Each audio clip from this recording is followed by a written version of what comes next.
dengan bimbingan belajar Arif Privat.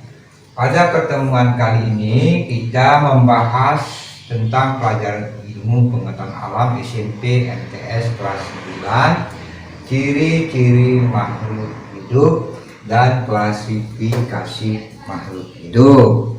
Sebelumnya, anak-anak jangan lupa subscribe, like, ataupun ada komentar, silakan tulis di kolom komentar. Dan yang belum mengikuti channel kita, jangan lupa subscribe dan like, oke ya. Dan juga kepada anak-anak SMP di mana saja berada di seluruh Indonesia, terima kasih yang telah mengikuti channel kita maupun yang ada di luar negeri. Yang tidak bisa saya sebutkan banyaknya, yaitu seperti di negara Amerika, negara Argentina, negara Brazil yang telah ikut serta mengikuti program pembelajaran kita. Oke ya, ciri-ciri makhluk hidup. Pertama, cirinya adalah satu, bernapas. Nah, ini ciri pertama, bernapas, yaitu memasukkan oksigen. Nah ya, jadi cirinya bernapas, memasukkan oksigen. Dan untuk keperluan oksidasi dan mengeluarkan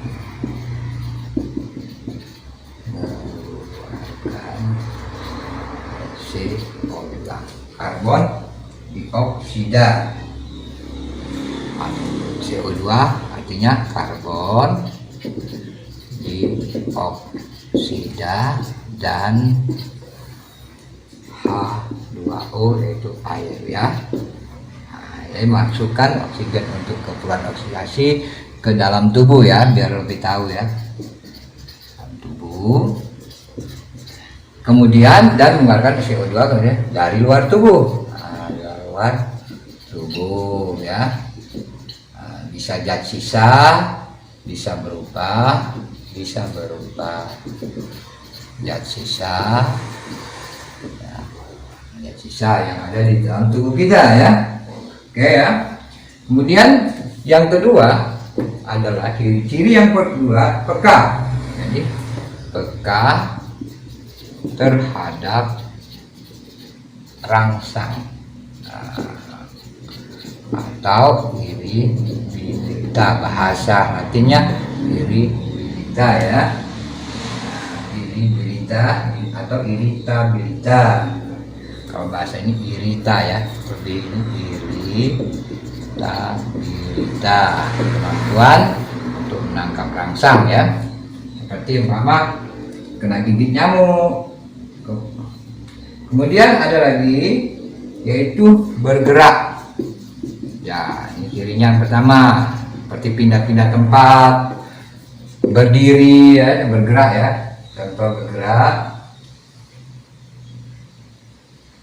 Kemudian yang ketiga adalah makan ya. Makan atau nutrisi. Nah, kita perlu juga makan. Jadi ciri-cirinya kalau tidak makan ya tubuh kita akan lemah. Dan kemudian adalah mengeluarkan zat sisa makanan ya. Nah, ini ya. Keenam adalah tumbuh dan berkembang ya. Tumbuh dan berkembang ya, berkembang biak ya cirinya. Yang ketujuh, reproduksi ya. Di sini reproduksi itu berkembang biak ya, berkembang biak. Kalau ini tumbuh dan berkembang, maksudnya dari kecil menjadi dewasa ya, tumbuh dan berkembang tinggi ya, termasuk di dalam tumbuh dan berkembang. Kemudian reproduksi ya. Kemudian adaptasi atau adaptasi terhadap Nah, ya, ini bentuk ciri-ciri dari makhluk hidup ya. Pertama, bernapas, peka terhadap rangsang, iritabilitas, kemudian bergerak ya, pindah tempat, duduk ya, dan bergerak ini ya, duduk ya, atau juga tidur, berlari. Nah, ini ciri daripada bergerak ya. Makan nutrisi, bisa berupa vitamin ya, protein, karbohidrat ya. Nutrisi ini karbohidrat, protein, makanannya bersifat karbohidrat, protein ya. Nah, kemudian mengeluarkan sisa makanan ya, seperti umpama kalau kita bisa melalui keringat ya, mengeluarkan tumbuh dan berkembang, yaitu dari bayi ya, remaja ya, di sini ya artinya dewasa, kemudian tua. Nah, ini maksudnya daripada tumbuh dan berkembang. Reproduksi berkembang biak yaitu mempunyai keturunan. Nah, biar dijelasin lah ya artinya ya. Keturunan. Nah, kemudian adaptasi terhadap lingkungan ya, kita sebagai makhluk sosial atau sekolah nih contohnya. Nah ya, sudah itu wisata. Nah, ini juga termasuk dari bentuk adaptasi terhadap lingkungan ya. Oke ya, kemudian ada klasifikasi makhluk hidup ya. Artinya berarti istilahnya disebut dalam bahasa biologinya taksonomi. Artinya klasifikasi pembagian ya, pembagian yang dipelopori oleh ya, Carolus Linnaeus ya, Carolus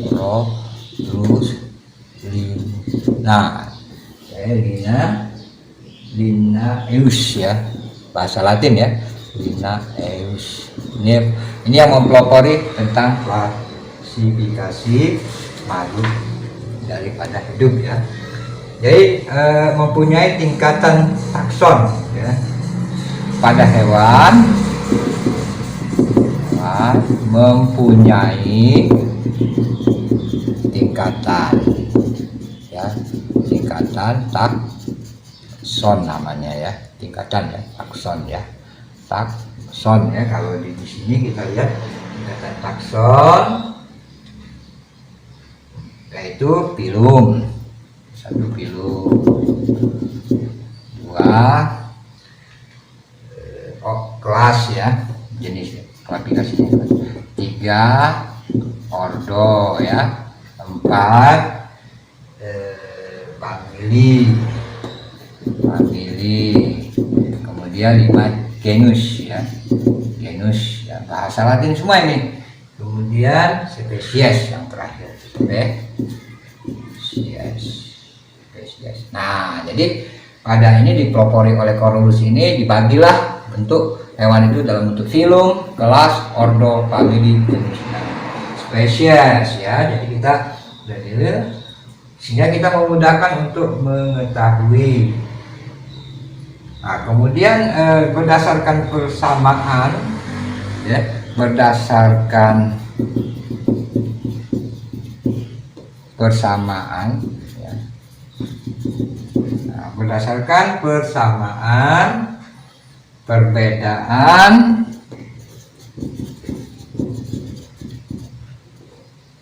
ciri dan manfaat ya, manfaat klasifikasi makhluk hidup. Nah ya, itu disponsori oleh Robert ya, dikelompokkan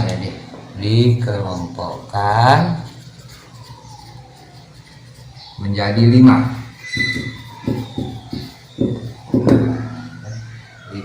kingdom. 1 Monera namanya. Monera ya. Yang kedua Protista. Protista ya. Yang ketiga Fungi. Nah, fungi sejenis jamur nah ya. Fungi. Yang keempat lantai ya. Lantai. Dan yang kelima itu adalah Animalia ya. Animalia. Nah ini dianukan oleh ciri-ciri ini menurut ya, menurut Robert ya, menurut Robert H. Whittaker ya. Nah ya, Whittaker ya. Nah, jadi itu ciri-ciri yang kita sebutkan di sini. Dalam arti kata kita sudah melihat bahwa klasifikasi makhluk hidup contohnya itu tadi adalah 1. Bernapas, 2. Peka terhadap rangsang, bergerak, makan nutrisi, makan zat sisa makanan, tumbuh dan berkembang, reproduksi, adaptasi terhadap lingkungan. Kemudian ada klasifikasi makhluk hidup terdiri dari Monera, filum, kelas, ordo, famili, genus, spesies ya. Kemudian kalau kita bagi lagi bahwa tentang contoh kita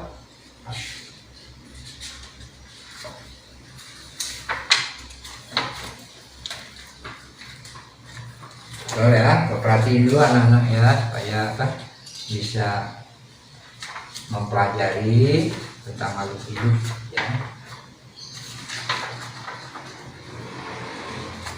Oke ya, contoh kita berikan contoh ya, berikan contoh.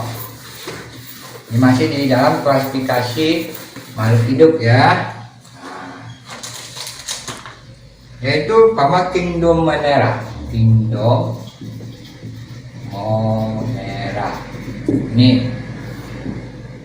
ya, Kingdom Monera. Cirinya tidak memiliki membran ya, tidak memiliki membran, tidak, atau membran inti ya, membran inti, atau dalam kurungnya prokaryotik ya, prokaryotik. Ini cirinya yang Monera ini ya, dan bersifat uniselular ya, dan bersifat uniselular. Ini yang Monera ya. Contohnya bakteri ya, bakteri pada alga hijau anak-anak. Nah, pada alga hijau ya, alga hijau atau biru ya, hijau dan biru. Nah, ini contohnya. Kemudian Kingdom Protista nih, Kingdom Protista ya. Nah, Kingdom Protista ini memiliki membran inti,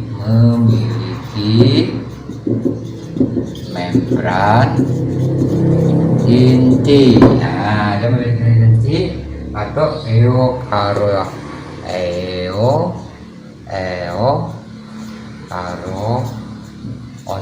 Nah, ya dia memiliki ya, jadi dia memiliki sudah itu bersel satu atau banyak ya, bersel satu atau banyak.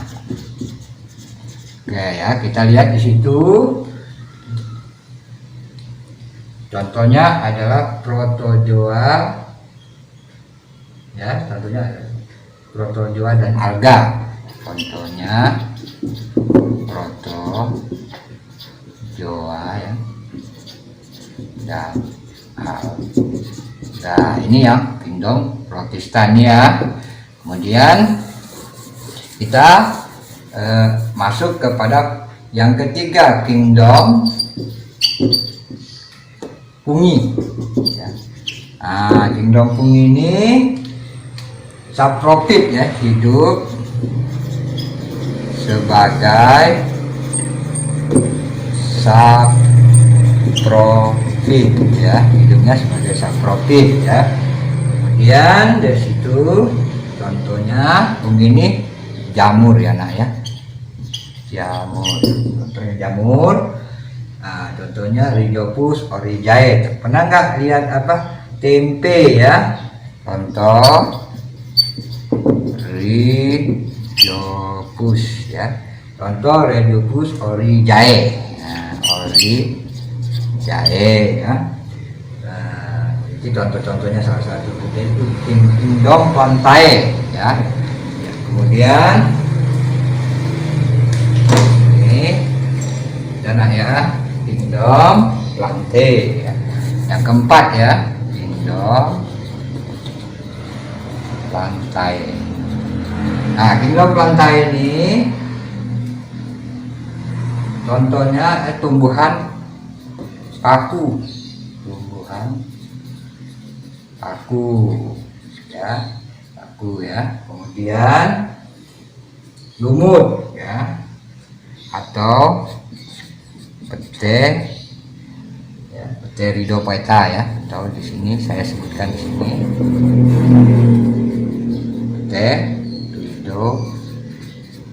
Pteridophyta ya, bahasa Latinnya ya. Ini atau tumbuhan paku ini nak ya, paku ini tumbuhan lumut. Contohnya ya lumut. Atau bahasa kita ada Bryophyta ya. Ini yang kelima ini lumut ya. Yang kelima kingdom Animalia. Kingdom ya, Animalia kalau saya kita lihat dulu Animalia ya. Oke. Animalia artinya hewan. Jadi kita lihat di situ artinya hewan ya, supaya kita jelas. Di sini adalah susun atas banyak sel, tersusun atas banyak sel. Ini ciri pertama ya.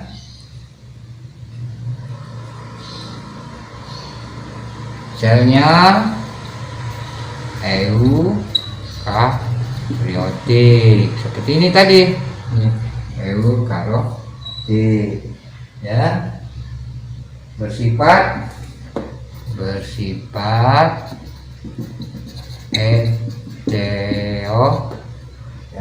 heterotrop ya, kalau heterotrop. Bersifat heterotrop ya. Ini ciri-ciri yang harus makan ditelan. Itu ciri dari kingdom Animalia ya. Dibagi menjadi contohnya vertebrata ya, atau juga vertebrata. Vertebrata. Yang kedua adalah contohnya invertebrata ya. Invertebrata. Artinya ini bertulang belakang anak-anak ya. Kalau yang ini tidak bertulang belakang ya. Ini ciri-ciri yang dikelompokkan, contoh-contohnya dalam bentuk yang sederhana ya. Jadi inilah klasifikasi makhluk hidup tadi yang saya tuliskan tentang dibagi dalam menurut Robert ya, kingdom Monera, Kingdom Protista, Kingdom Pungi. Saya sebut 1, 2, 3, 4, 5. Kingdom Animalia. Oke, demikianlah pertemuan kita pada hari ini. Semoga anak-anak SMP dapat membaca dan kalau menonton sampai habis sehingga kita bisa mendapatkan ilmu yang baik. Oke, sampai ketemu lagi. Salam untuk anak SMP seluruh Indonesia. Mari kita terus belajar, tingkatkan prestasi demi bangsa dan negara Republik Indonesia. Oke, sampai jumpa lagi.